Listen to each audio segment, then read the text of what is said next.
L'isola di Paola Santa Croce. Come il mare del Plemmirio hai sommerso gli scogli e ogni parte di me. Hai scavato cunicoli di ogni forma e misura e adesso che ti sei tirato indietro vedo brillare il sale. Sale sugli scogli e tra le fessure sconnesse, sale dentro ogni piccolo e rotondo ombelico, sale dove passo la lingua per ricordare il sapore, la sete, e poi brucia. Studio le rocce, allungo i miei passi e mi tuffo per bere, per scolarmi quel mare, per fermare la smania e l'arsura. E poi basta. Riemergo, una spinta profonda e ti vedo, lambito di azzurro.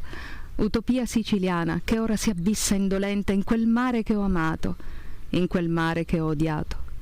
E poi affoga.